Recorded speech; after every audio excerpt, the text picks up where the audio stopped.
Here's something nobody warns you about. The person most likely to destroy your mental health isn't a stranger. It's not your boss. It's not even your ex. It's someone you call a friend. Someone you trust. Someone you'd pick up the phone for at 2 in the morning. And the craziest part? Research in psychoneuroimmunology now shows that toxic friendships don't just mess with your head. They literally change your blood chemistry. They raise the same inflammatory markers found in people with heart disease. One long-term study found that negative social interactions are among the strongest predictors of chronic illness, sometimes more damaging than smoking or a sedentary lifestyle. So that friend who always leaves you feeling drained, confused, or small, they're not just annoying. They might be shaving years off your life, and today, you're going to learn exactly how to spot them, why they do what they do, and what you can do about it before the damage goes any deeper. But first, there's something important to understand about all of this, because most people get it wrong. When we talk about toxic people, we're not talking about someone who's having a bad month. Everyone goes through rough patches.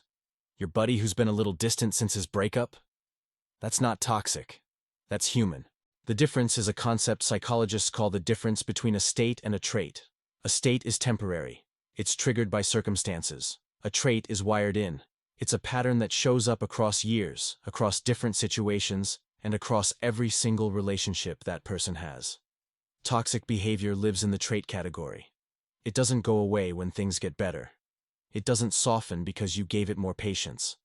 And the person doing it almost never thinks they're the problem. That's what makes it so dangerous. Because from the outside, it looks like friendship. It sounds like friendship. But underneath, it operates like something else entirely. So let's talk about the first type, and it's probably the most confusing one, because this person genuinely seems like they're on your side. The competitive narcissist. Some people call them the frenemy, and that word exists for a reason. This is the friend who shows up to every milestone in your life with a smile and a subtle knife. You get a promotion? They say something like, "That's awesome. I didn't even know they were still hiring for that kind of role." You lose weight? They tell you, "You look great, but be careful. Sometimes people gain it all back." Every compliment has a catch. Every celebration comes with a footnote. And the thing about this type is that in healthy friendships, there's a process psychologists call capitalization.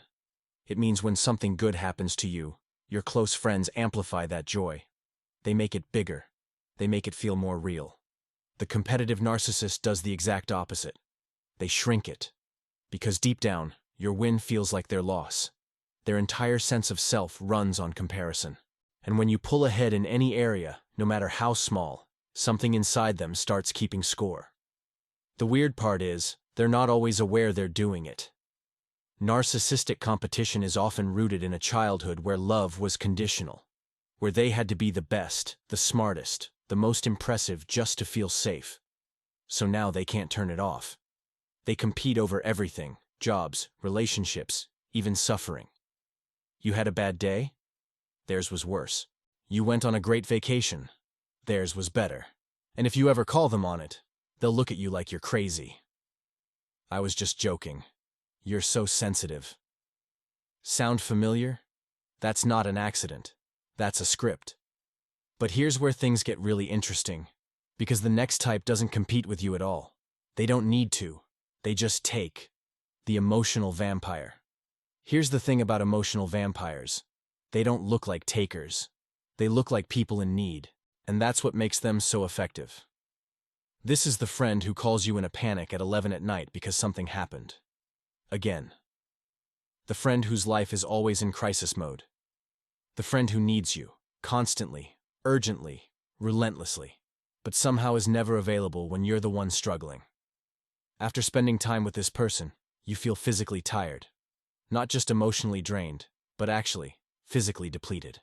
Like you just ran a marathon where the only thing you did was listen. And there's a biological reason for that. When you engage in prolonged empathetic listening without reciprocation, your brain burns through serotonin and dopamine at an accelerated rate. It's the neurochemical equivalent of running your car engine in neutral for hours. You're burning fuel and going nowhere. The vampire doesn't do this maliciously, not always. Many of them never learn to regulate their own emotions, so they outsource that job to you.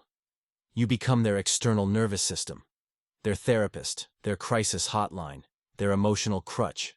And the moment you try to set a boundary, even a gentle one, like, "Hey, I can't talk right now. I'm dealing with my own stuff," the guilt trip begins. "I thought you cared about me. I guess I know where I stand." They frame your self-preservation as betrayal. And that's the trap, because good people, kind people, the exact type of people vampires target, feel terrible about setting limits. So they don't. And the cycle continues until there's nothing left to give. There's a clinical term for what the vampire creates in their host: caregiver burden. It was originally used to describe the exhaustion experienced by people caring for chronically ill family members. But researchers now apply it to any relationship where emotional labor is permanently one-sided. And the numbers are striking. Studies on social support imbalance show that people in chronically unreciprocated caregiving relationships have cortisol levels 20 to 30% higher than those in balanced friendships. Their immune response weakens. They get sick more often. They age faster at the cellular level, measurable through something called telomere length, the protective caps on your chromosomes that shorten with biological stress. In other words, the emotional vampire isn't just taking your energy metaphorically. They are literally accelerating the aging process in your cells. Every hour spent absorbing their crisis without receiving anything in return is an hour your body spends in a physiological state it was never meant to sustain long-term. But at least the vampire is obvious once you know what to look for. The next type is something far more sinister, because this one makes you doubt your own mind. The gaslighter. Of all the forms of emotional manipulation, gaslighting might be the most psychologically damaging, and here's why. Every other type of toxic person attacks your feelings. The gaslighter attacks your reality. This is the friend who says something cruel, and then, when you bring it up later, looks you dead in the eye and says, "That never happened." The friend who twists conversations until you're apologizing for things you didn't do. The friend who tells you you're too sensitive or overreacting so many times that you actually start to believe it. The clinical term comes from a 1944 film where a husband manipulates his wife into believing she's losing her mind by dimming the gas lights in their home and then denying the lights have changed. And the mechanism in real friendships is identical. The gaslighter rewrites history in real time. They deny things they said. They reframe events to make you the villain. And they do it with such confidence that you start questioning your own memory. Research shows that when a person's feelings are consistently invalidated, their heart rate increases, their cortisol spikes, and they enter a state of hypervigilance that mimics anxiety disorders. Over time, the victim of gaslighting loses the ability to trust their own judgment. They start second-guessing everything. They stop speaking up. They become, in a very real sense, dependent on the gaslighter's version of events, because their own version has been systematically dismantled. And the scariest part? Gaslighting rarely happens in isolation. It almost always comes paired with one of these other types: the competitive narcissist who gaslights, the emotional vampire who gaslights. It's a tool that amplifies every other form of toxicity. There's also a subtler version that flies under the radar. It's called concern trolling. This is when the gaslighter spreads information about your personal life, your struggles, your vulnerabilities, under the disguise of being worried about you. "I'm just concerned about her. She's been acting really different lately." What they're actually doing is controlling your narrative in the social group. They're planting seeds of doubt about your stability, your character, your judgment, all while maintaining the appearance of a caring friend. By the time you realize what's happening, the damage to your reputation is already done. And confronting them only makes you look like the unstable one they've been describing. It's psychological chess, and they've been playing 3 moves ahead the entire time.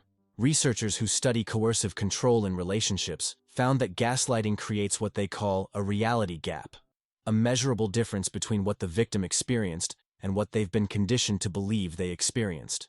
And closing that gap, rebuilding trust in your own perceptions, can take months or even years of deliberate work. That's how deep this one cuts. Makes sense, right? But here's the thing, at least the gaslighter is actively doing something. The next type causes damage by doing almost nothing at all, except making everything about themselves. When your perceptions have been distorted long enough, mental noise becomes constant. You start second-guessing what you see, what you feel, what you know. Clarity isn't automatic anymore. It has to be rebuilt. And if you want to support your mind in cutting through that internal interference and restoring focus, take a look at the brain song. It's a science-based method designed to pull the brain out of mental overload and bring it back into real clarity in just 12 minutes a day. You'll find the link in the first pinned comment. The Perpetual Victim. Everyone knows this person. The friend where nothing is ever their fault. Their boss is unfair. Their ex was crazy. Their other friends don't appreciate them. The universe apparently has a personal vendetta against them, and only them. And every conversation circles back to the same place: their suffering. Now here's where it gets tricky, because real victims exist. Bad things genuinely happen to people through no fault of their own. The difference is in what happens next. A person going through genuine hardship will eventually take steps to improve their situation. They'll accept help. They'll implement advice. They'll show growth. The perpetual victim does none of that. You can spend hours helping them find solutions, and they'll reject every single one. That won't work. You don't understand. It's different for me. What they want isn't a solution. What they want is an audience. Psychologists call this the Karpman drama triangle, and the perpetual victim is a master of it. They rotate between three roles: victim, rescuer, and persecutor. One day they need saving. The next day they're saving someone else, so you'll feel guilty for not helping more. And occasionally, when you fail to play along, they become the persecutor, accusing you of being a bad friend, uncaring, selfish. The emotional toll of being friends with a perpetual victim is something clinicians call compassion fatigue. It's the same burnout that hits nurses and therapists and first responders. Your empathy tank runs dry because it's being emptied by someone who treats your compassion like an all-you-can-eat buffet, but never pays the check. And the guilt they generate is staggering, because walking away from someone who's struggling feels cruel. They're counting on that. What makes the perpetual victim particularly hard to deal with is that they've perfected the art of what psychologists call learned helplessness as a social strategy. They've discovered, usually very early in life, that helplessness is rewarded. That if you present yourself as broken enough, incapable enough, victimized enough, other people will do the heavy lifting for you. And the people most susceptible to this are high-empathy individuals, people who feel responsible for fixing other people's pain. The perpetual victim can sense this quality in you the way a shark senses blood in water. They're drawn to it, they need it, and they'll drain it until there's nothing left. One psychologist described it this way: helping a perpetual victim is like pouring water into a bucket with no bottom. No matter how much you give, it's never enough, because the bucket was never designed to hold anything. It was designed to keep you pouring. Pretty clever, right? In a dark sort of way. But the next type doesn't need guilt to keep you hooked. They use something even more powerful: unpredictability. The volatile actor. This is the friend who keeps you on a permanent emotional roller coaster, and not the fun kind. Monday, they're your best friend. Tuesday, they won't return your calls. Wednesday, they're cracking jokes like nothing happened. Thursday, they blow up at you for something you didn't even know was a problem.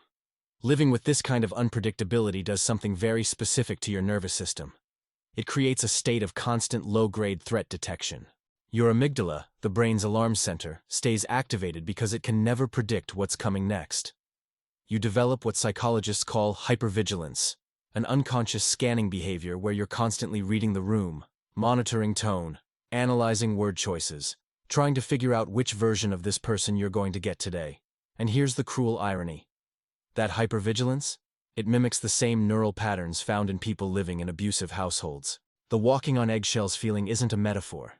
It's a measurable neurological state. Your cortisol stays elevated. Your sleep quality drops. Your prefrontal cortex, the part of your brain responsible for rational decision-making, gets hijacked by the constant need to manage someone else's emotional state. One study found that people in unpredictable social environments show cortisol patterns nearly identical to those under chronic occupational stress. Their bodies don't distinguish between an unstable friend and a hostile work environment. The stress response is the same.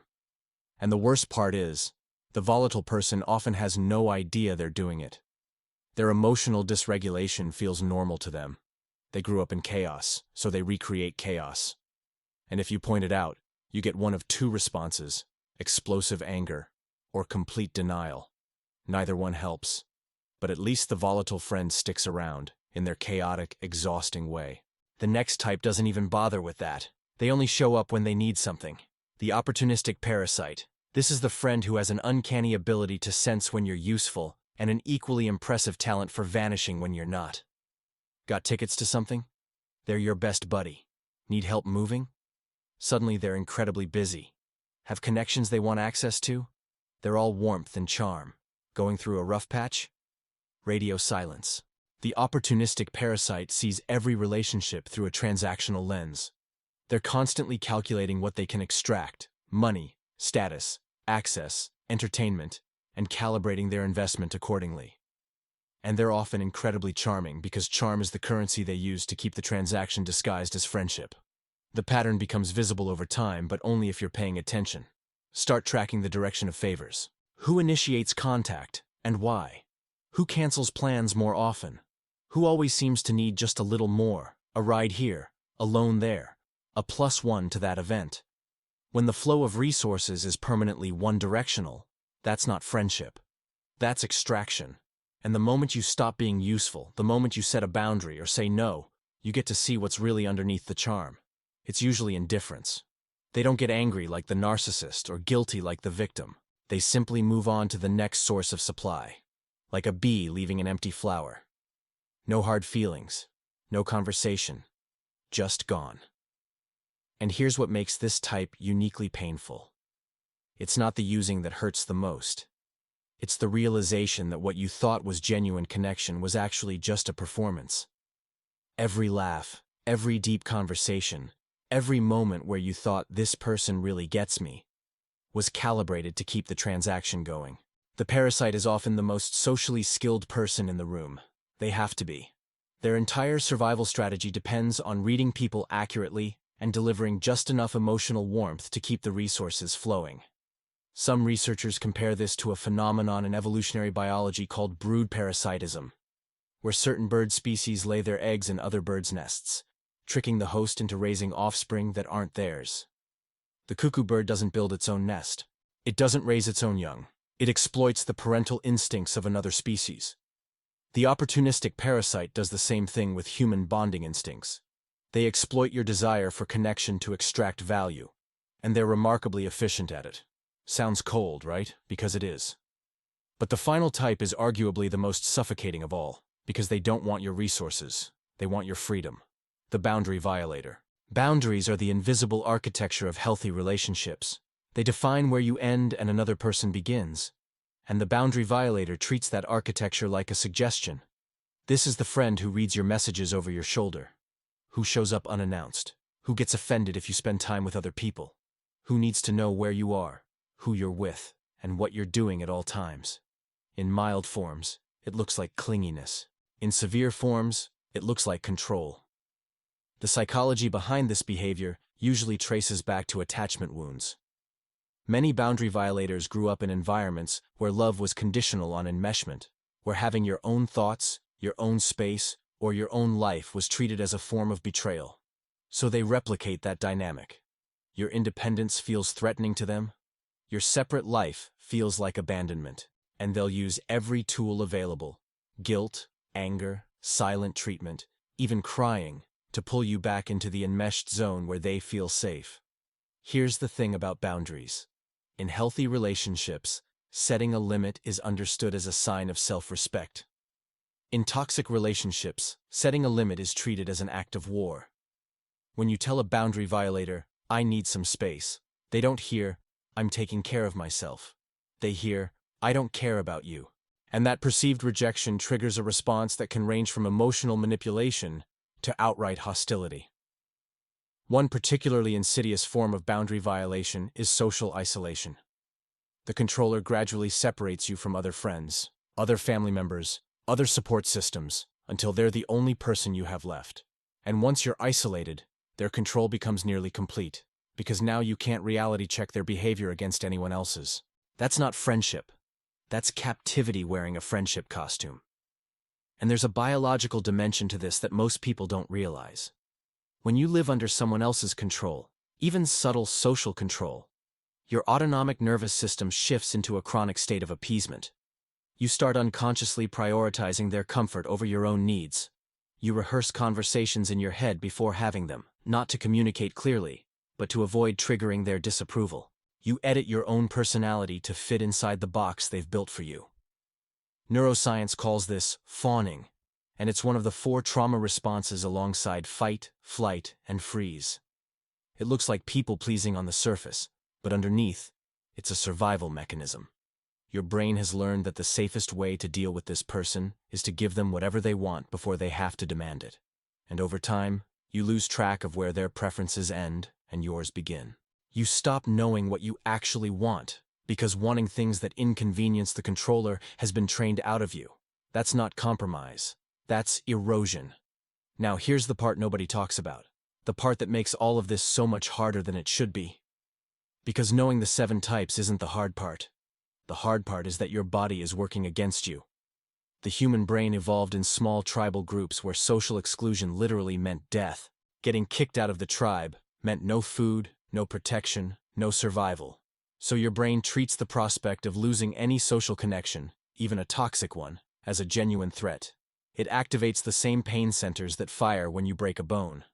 Functional imaging studies show that social rejection lights up the dorsal anterior cingulate cortex and the anterior insula, the exact same regions activated by physical pain. So when you think about cutting off a toxic friend and your chest gets tight and your stomach drops, that's not weakness. That's your brain running survival software that's about 200,000 years out of date. It doesn't know the difference between being exiled from a tribe on the savannah and unfollowing someone on social media. The pain signal is identical, and toxic people, whether they know it or not, exploit this wiring perfectly. They give you just enough warmth, just enough connection, just enough of the good times to keep your attachment system engaged.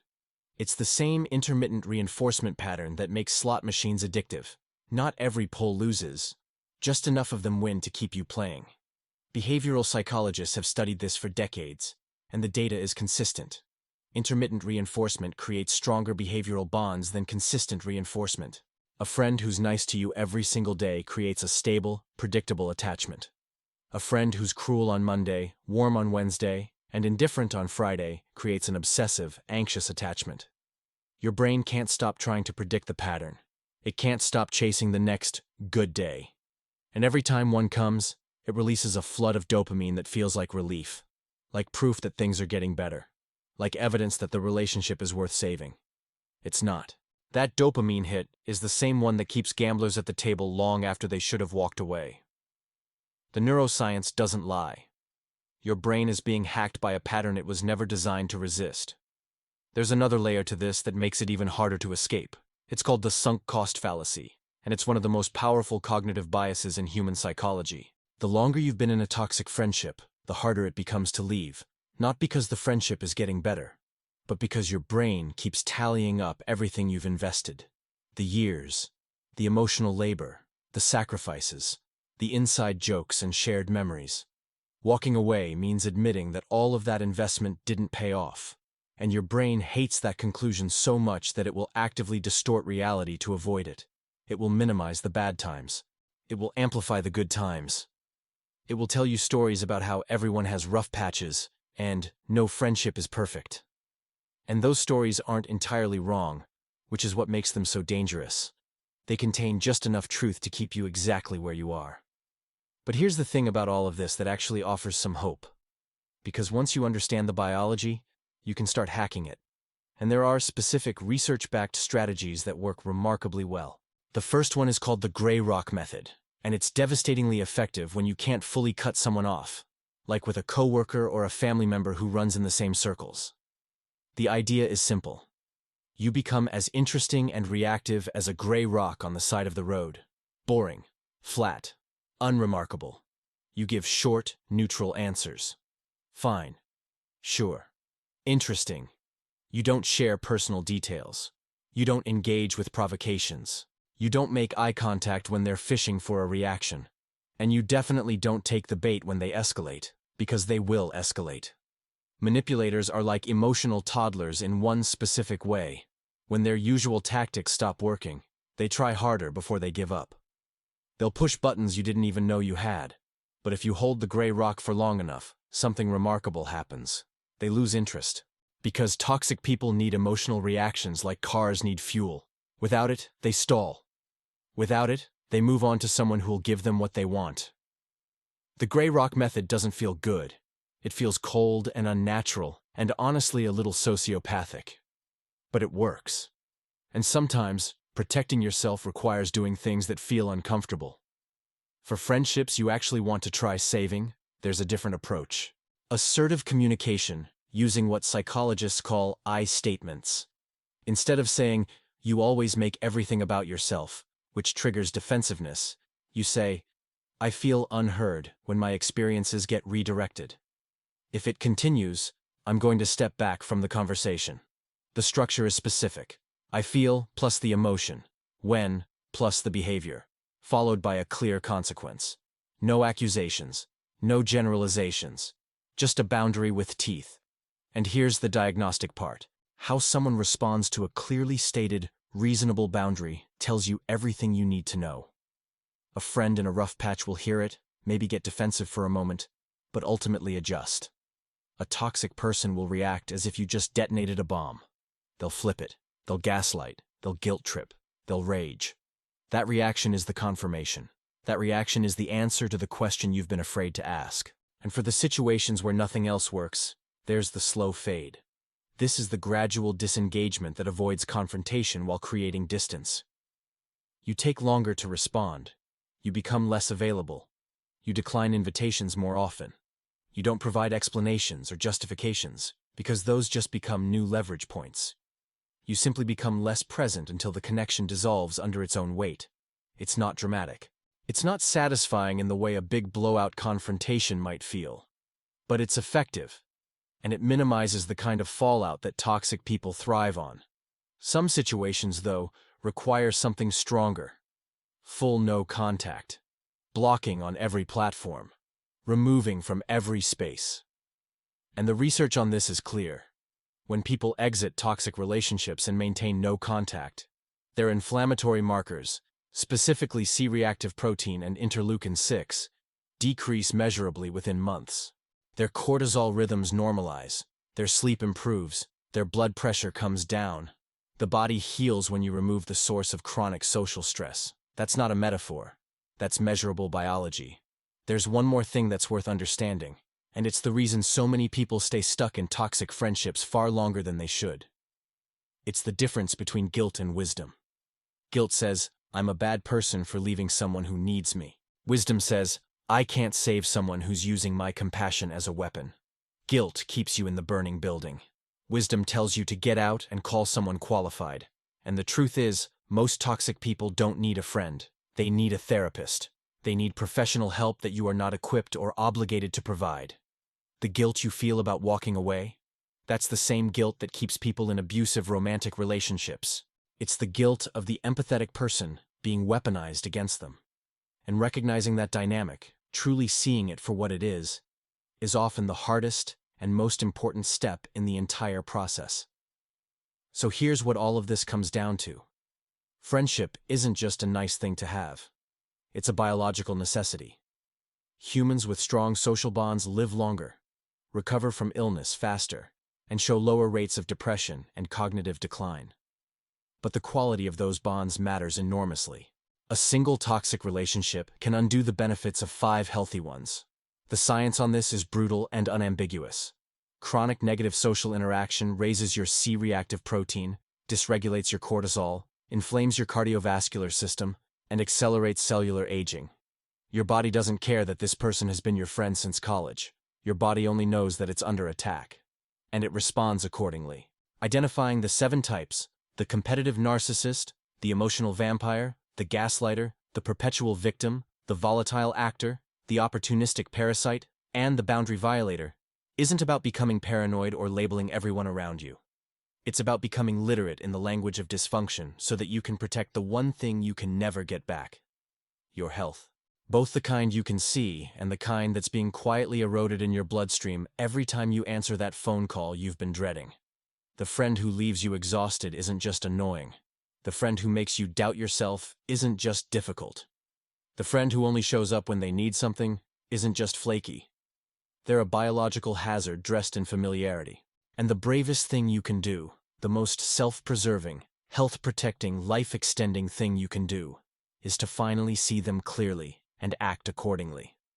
Because at the end of the day, the most toxic thing in any relationship isn't the other person's behavior. It's your willingness to keep tolerating it. And the moment you stop tolerating it, something extraordinary starts happening. Not just emotionally, but physically. Studies tracking people who exit chronically stressful relationships show measurable improvements in immune function within weeks. Inflammatory markers drop. Sleep architecture normalizes. The constant low-grade headaches and muscle tension and digestive issues that you'd written off as just stress start to resolve. Because they were never just stress. They were your body's alarm system screaming at a frequency you'd learned to ignore. You start to remember what it feels like to not brace for impact every time your phone buzzes. You start to realize how much mental bandwidth was being consumed by someone else's chaos. And you start to fill that space with something better. Not necessarily with new people right away, but with yourself. With the version of yourself that existed before you started shrinking to fit inside someone else's dysfunction. That version is still in there, and it's been waiting a very long time for you to come back.